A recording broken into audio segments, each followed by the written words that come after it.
Estos versículos también hablan sobre el testimonio poderoso de Juan el Bautista, el papel que él desempeñó hace 2000 años de preparar los caminos del Señor, de enderezar los caminos del pueblo judío para recibirle al Señor y testificar de que aquel carpintero pobre de Nazaret era nada menos que el mismo Hijo de Dios viviente.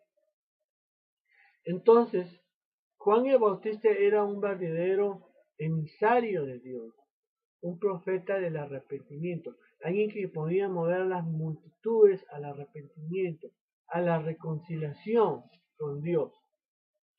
Y él tenía un pequeño grupo de seguidores, quizás hasta una pequeña multitud, que lo admiraba mucho por la forma en que hablaba y el de nuevo con que él denunciaba la hipocresía del sector religioso de su época.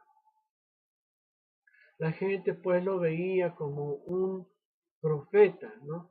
Y acuérdense también que acá mismo nos muestra cómo el autor de este mismo evangelio, Juan, era primero un discípulo de Juan el Bautista antes de ser un discípulo del Señor Jesús, del Hijo de Dios, ¿no? Pero a él nunca le importó eso porque él sabía, Juan el Bautista sabía el papel secundario que él iba a jugar. Él solamente estaba preparando los caminos del Señor y que él no se merecía, no se podía comparar, mucho menos podía ser compararse como ni siquiera un esclavo del Señor, porque eso es lo que quiso decir cuando dijo desatar la correa del calzado de sus pies, que él no se merecía ni siquiera ser un esclavo, ¿no? Entonces eso nos muestra la humildad de Juan el Bautista, que bautizaba,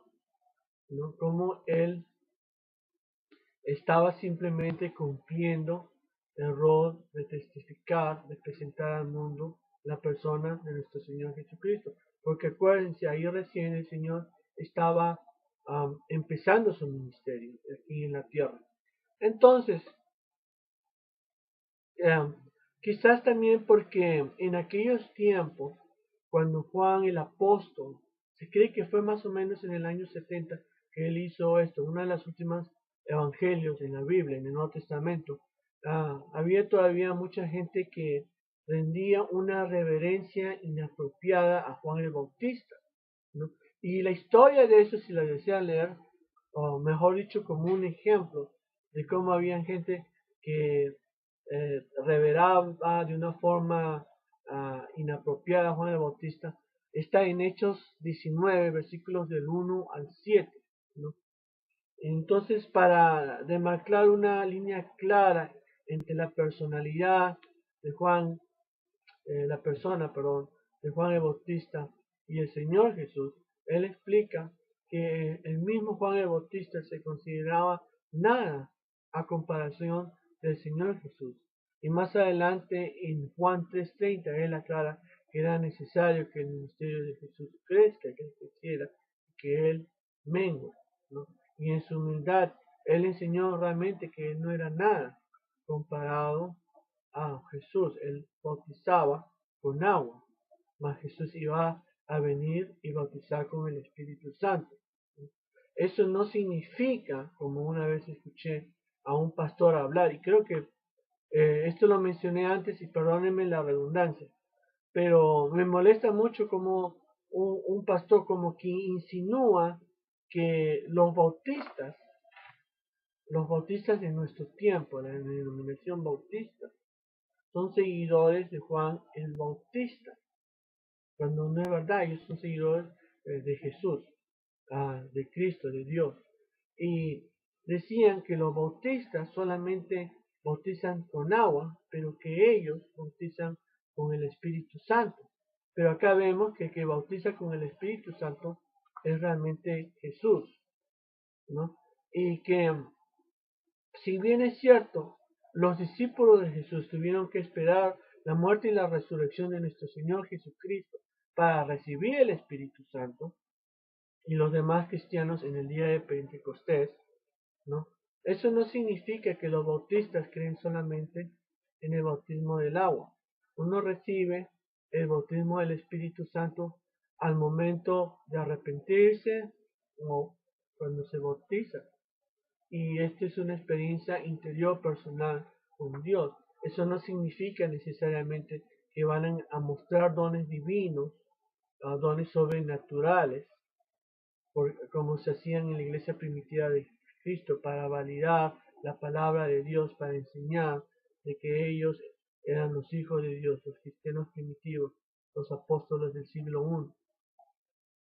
Entonces, eso no significa que los bautistas sean seguidores de Juan el Bautista y que ellos solamente bautizan con agua. El bautismo también viene del Espíritu Santo a la hora de la conversión, a la hora del bautismo quizás, pero el bautismo con agua, porque realmente el bautismo con agua es un bautismo espiritual, no es como cuando uno va y se toma una ducha, ¿no? Por ejemplo, no tiene repercusiones espirituales, pero un bautismo con agua sí tiene repercusiones espirituales, y uno lo hace para mostrar al mundo que uno está muriendo al pecado y que Jesús nos va a levantar entre los muertos en el día postero, y eso es lo que representa. Sin embargo, siempre van a haber denominaciones que en vez de tratar de ir a las ovejas perdidas, tratan de ir a otras iglesias a robarse a las ovejas de otros pastores, y eso no está bien. Y enfatizan los milagros, ¿no? En las curaciones, y las sanaciones y el liberamiento de demonios. Algo que sí es bíblico y los hijos de Dios pueden hacer eso hasta el día de hoy, porque Dios todavía obra el día de hoy, ¿no? Pero la Biblia es clara que cuando el Señor Jesucristo dijo, ¿no? En aquel día vendrán muchos, ¿no? En mi nombre y dirán, en tu nombre hicimos milagros, en tu nombre liberamos a personas endemoniadas de espíritus inmundos, y en tu nombre hicimos tal y tal cosa. ¿Qué es lo que Jesús le dice? ¿No? Apartados de mí, ¿no? Hacedores de maldad.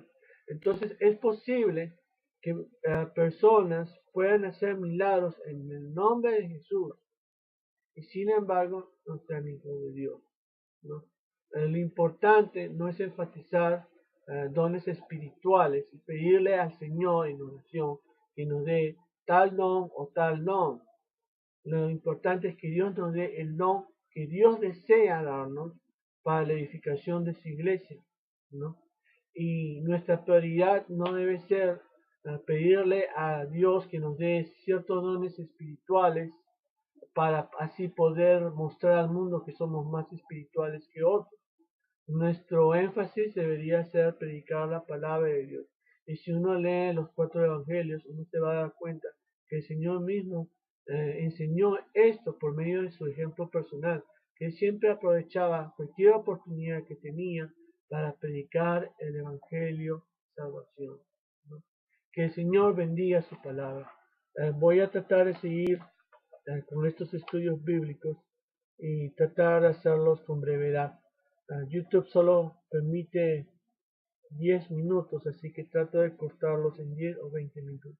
Que el Señor les bendiga.